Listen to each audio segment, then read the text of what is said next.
Hey everybody, what is going on? I am Maximus Rex and this is Big Baby Reviews. Today is Joe Quesada Day, so we're taking a look at the X Factor number 7 annual from 1992. Not quite sure where this fits in the timeline overall. I feel like maybe he did the X Factor annual and that got him the gig on the regular series. Or, again, I might be wrong and maybe he was already doing the regular series and it just made sense to have him do the annual as well. Suffice it to say, he's still an up-and-coming artist at this point, and this annual is fun because it's filled with a few up-and-coming artists that will become bigger names later on, including, first of all, obviously Joe Quesada, but also Derek Robertson and Joe Madureira. So I'm going to focus a lot on obviously the Joe Quesada portion of the annual, which is also the lengthier story here. But I'll take the time to look at the other stuff real quick as we go through it, just to see some interesting little early works from Derek Robertson and Joe Madureira. So cover looks really cool. Joe Quesada, solid artist. This is my favorite period of his. Peak Joe Quesada to me is like 1992, 97, 98, when he's working on X Factor, some Batman stuff, Ninjak, which we're going to see at some point, Daredevil stuff, and Ash, his creator-owned series with Jimmy Palmiotti, his buddy, who usually inks most of his stuff, right? But starting here, as I said, he's not yet, a well-known name, still kind of a up-and-coming artist at this point, but really doing some great eye-catching stuff, as you can see from this cover. Right away, the composition, I think, is great. He does a lot of tilted horizons and worm's eye view and bird's eye view, always varying the angle in his pages, as we'll see when we go through the story here. This one's pretty solid with 35 pages of art from Joe Quesada in this story. And really what I remember, like I said, the typical Joe Quesada artwork looking like here. We've seen stuff where it was inked by different guys in the Ray and on the Batman annual, the Legends of the Dark Knight annual that I looked at. Actually, the same inker there as here. And it leads me to believe that, printing-wise, Marvel and DC maybe were doing different things. Because the finished artwork, even though inked by the same guy, looks quite different to me. Now, I don't know if maybe when he was working on the Batman Legends of the Dark Knight annual, the inker was told to, house style it up a bit more or something. Not quite as typically Joe Quesada as I'm used to, but this issue here is definitely what I think of when I think of Joe Quesada's artwork in the early 90s. And it's still inked by Joe Rubinstein, so I feel like maybe when he was working for Marvel here, he was being just a little more loyal to the pencils that Quesada was putting down, or Quesada was putting down much tighter pencils. So cover still feels a little bit, you can feel, let me try that again. You can definitely still see a lot of the Mignola influence and the dark shadows and the, spotted blacks and stuff on Spiral here. Somewhat reminiscent of Mignola stuff. I really like this kind of treatment when people do this, not just Joe Quesada, but, you get the silhouette of the character, but you get some highlighted elements kind of coming out. I always think that's kind of good design. So I'm guessing this is part of Mojo's arm here, and some of these mechanical, technological elements, the eyes and the mouth and stuff look really cool. And just the silhouette of the wires here, I think, works really well as well. For some reason, I just really like this cast shadow over top of Strong Guy's face. Not quite sure if it's meant to be Mojo's hand or his whole kind of body here, casting shadow on it, but I think it looks really good there. And having Rain here in the foreground in this position here, I don't know if a lot of you guys out there draw as well and create your own comics. I assume some of you do. Just a hard angle to do well. And we're getting those Joe Quesada isms in the dynamic layouts and compositions, right? We got a worm's eye view. He does a lot of those, always varying the angles of view. And he's got the tilted horizon, which obviously always makes things a little bit off kilter and a little bit more dynamic. That's about it for the cover. So let's have a look inside. I talked about Joe Quesada being an up-and-coming artist. I'm just going to mention that once we're done with the Joe Q story, I'll spend just a little bit of time on the second and third story, because we've got two other up-and-comers who are probably even more obscure at this point than Joe Quesada was. So we've got Derek Robertson on the second story, and we've got Joe Madureira on the third story. And I'm not exactly sure what the timeline is for Joe Madureira. I know he did some stuff in Marvel Comics Presents, but I feel like this might, if it's not his first published stuff for Marvel, it's very much close to that, very early on, as you'll see when we get to the story, right? So starting off with Joe Q, let's get to it. So right away, we're getting some, eye-popping, bombastic visuals here, which I think are great. He's using the image, vertical panel. I call it that. I don't know if everyone does, but I associate with a lot of the image artists kind of popularizing that, establishing Mojo World really well. Again, that image crop where, you know, you don't have to draw everything, but just enough is given to make us understand that we're on Mojo World. His depiction of Mojo is very good too, very kind of out there and even more exaggerated than he's been interpreted before. Lots of wrinkles, and his skin is pretty gross. You know, he's got sores or acne, or I don't know exactly what that is on his face, but yeah, he's always been kind of a disgusting character, and he's throwing in the saliva between the teeth here, which I think is really cool. One artist I noted before in my reviews who was big on this is Dale Keown, but Joe Quesada is a close second behind him, or maybe even more so, because even this character here is slobbering all over Mojo's hand from having his neck squeezed. And I mean, again, this is almost a double page splash, and I love these because he's still got the insert panels that move the story along, so it's not just a gratuitous double page splash.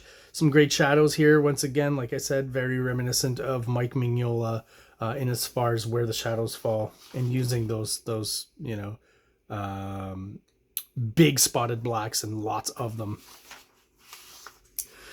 Not skimping on the storytelling, right? You know, as opposed to the image guys, we've still got 1, 2, 3, 4, 5, 6, 7 panels on this page. Proportions are a little weird throughout this comic. Some of his choices. Mojo, I know is supposed to be somewhat bigger than everyone, but he's absolutely huge in here. Not that it bothers me or anything, but it's a little odd. And when we see Strong Guy a little bit later, he's also insanely huge. I get that he's supposed to be bigger than everyone else, but you know, maybe it's a little bit exaggerated, but it doesn't take away from my enjoyment of the story. Really feel like, again, this is me guessing, but this might be a gig where, you know, Quesada's thinking if I do really well on this annual here, they might give me a regular series or X Factor or something like that, because these pages are just chock full of details.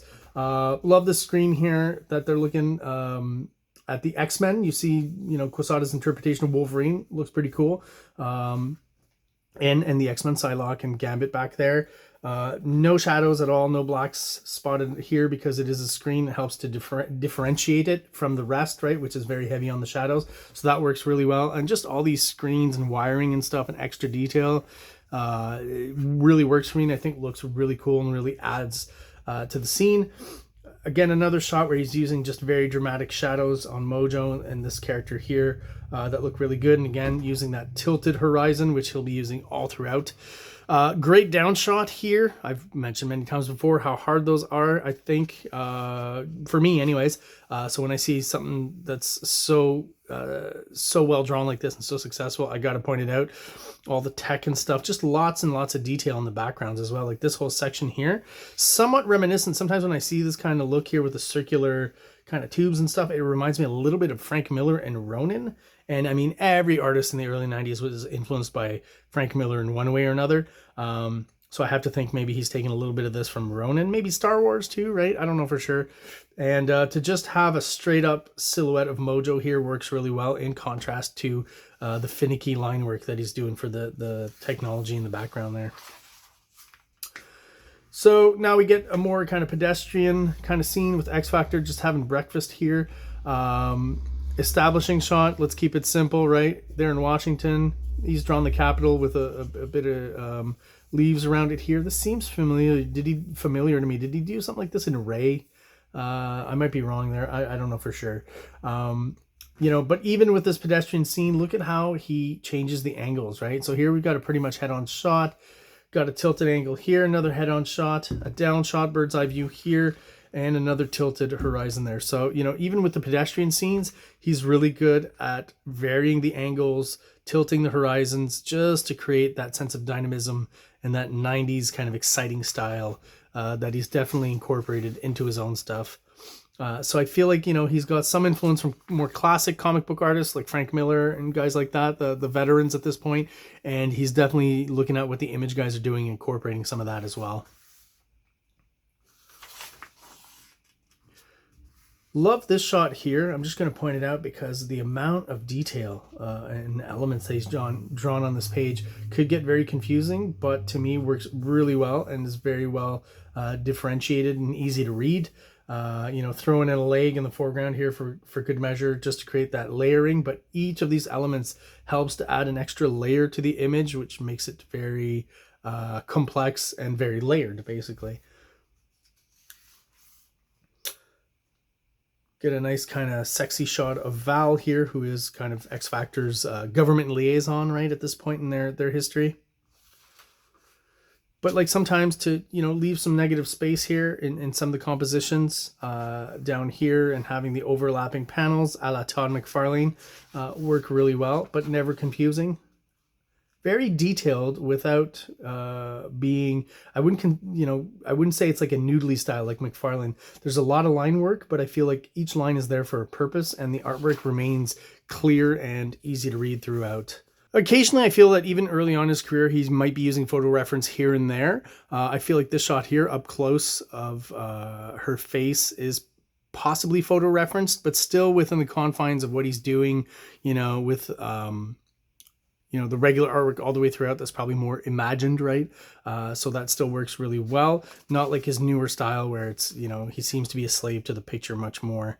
And just lots of, even in these somewhat pedestrian moments, using, extreme foreshortening on this character, Valerie, to be showing us the picture spiral here up close works really well for me. And again, just every once in a while, just a very dramatic use of shadows that work really well. This page was interesting. You get some, snapshots of the period when this was drawn in. So, we kind of break into the dialogue right in mid-sentence. So, I'm assuming it says like, on this episode, Brandon falls for a new girl in, I'm sure that's a 90210 reference. Really like this establishing shot here. The idea that you would split that into three makes you slow down and look at them as if they are three panels, and the way they've broken down the lettering, I think it all works really well with the artwork. Lighten up, Homer. So obviously a reference to The Simpsons, right? You got a quick shot here that kind of looks like Bart Simpson, kind of a weird looking interpretation. And then you get, I'm pretty sure that's George W. Bush, who was probably president at that moment, right? And then we get this character here sitting in front of his screens as well, kind of mirroring Mojo World, right? And just the composition here and the amount of detail and the elements in the foreground, the wiring, coming towards us and then back towards the screen, the computer here. All of this probably took a lot of time, and it's really successful and works really well for me. As an almost splash, because once again, it is a splash page with an insert panel here. So again, not going full image here and still keeping the story going, right?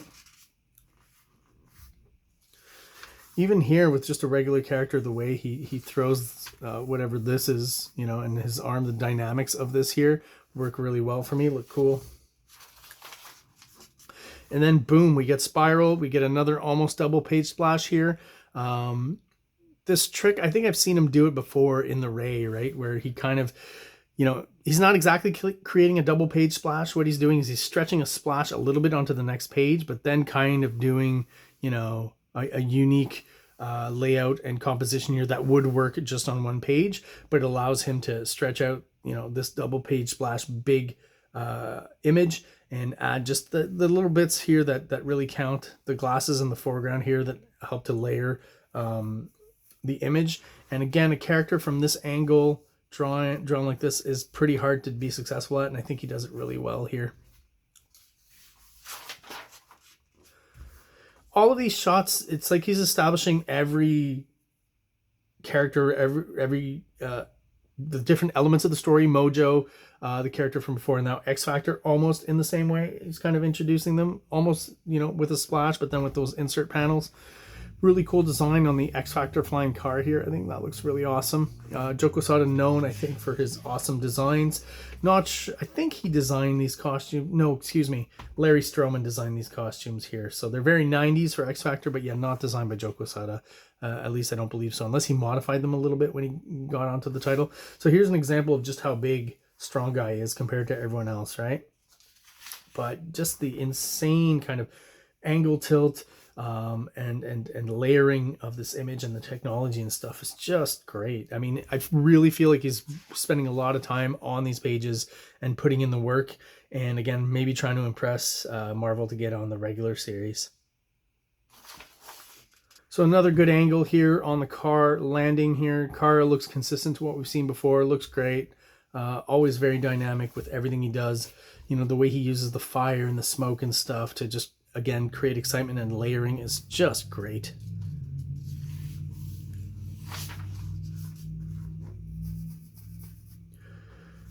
Once again, those worm's eye angles that he uses so well. Another good example of it here.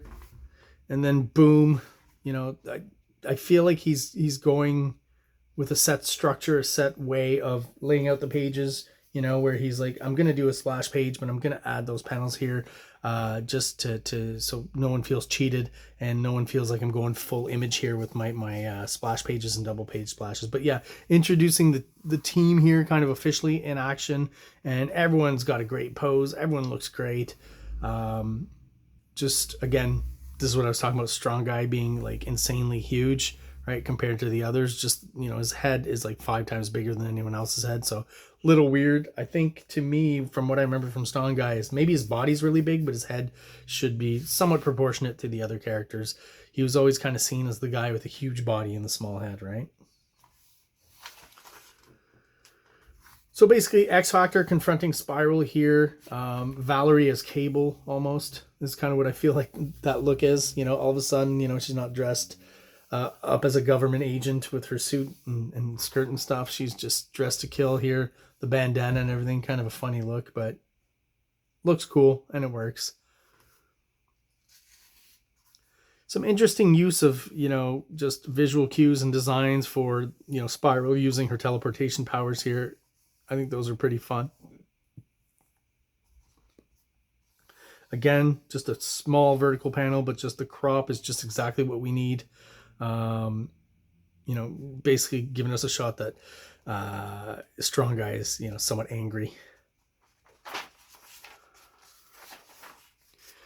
And then boom, we get an almost double page splash once again. I mean, this is pretty much a double page splash, but still got some insert panels, some storytelling going on, and just some extreme foreshortening. Strong Guy, you know, cracking Spiral, I guess, over her head or her body, smashing her. All of this looks great, and once again, he's using that slightly tilted horizon line, which just helps to make the image even more dynamic. And I gotta say, he's handling a lot of characters on the pages here and not skimping on the background elements at all. And just little things he always does. You know, he's thrown in a piece of wood here in the foreground to help create that sense of depth and layering. Like this use of silhouette on Rain in the tree here. I think that works really well, but he still gives us the old QUESADA eyes and teeth and the X Factor logo. This is kind of interesting where it's kind of an open panel, but not exactly, with the silhouette of the ground here in the tree, kind of helping us visually create the contour of the panel. You know, adding these background colors here, I don't know if that, I mean, it works, but, you know, maybe having left that white would have been better. I don't know. I'd have to see it without the colors to make sure. Using the slashy broken border here that the image guys popularized, right? Jim Lee, Rob Liefeld, Todd McFarlane. And just some, again, as I go through these pages, I'm just amazed at how, you know, visually rich they are, and how much he must have poured over these pages and worked real hard on them. Because again, up until this point, I've seen no skimping on backgrounds, you know, lots of shadow, lots of texture all the way throughout. Great looking stuff. And these are always cool when you get, you know, a full silhouette once again. Almost kind of reminiscent of something Jay Lee would do here, you know? But then you get the eyes and the teeth, the QUESADA staple. Kind of, you know, the same idea as what he did with Mojo on the cover there. And then boom, we kind of get a backstory slash flashback, you know, kind of montage page. Great interpretation of Longshot. Longshot's kind of that unfortunate character where I feel like he's somewhat dated, maybe not by his costume per se, but that hair just completely dates him to the mid 80s, right? So it's kind of an unfortunate look. I don't know if anyone past the 90s has tried to do Longshot again and maybe modernize his hair or something, or give him a different hairstyle. That could be maybe interesting to keep him, you know, current. I don't know how, you know, he's been used in the last 25, 30 years at Marvel. I really don't know. This is pretty cool, using the, you know, the negative area of space and the stars and stuff to throw in Mojo's wacky looking face, the big teeth and the crazy eyes. I think that works really well for me.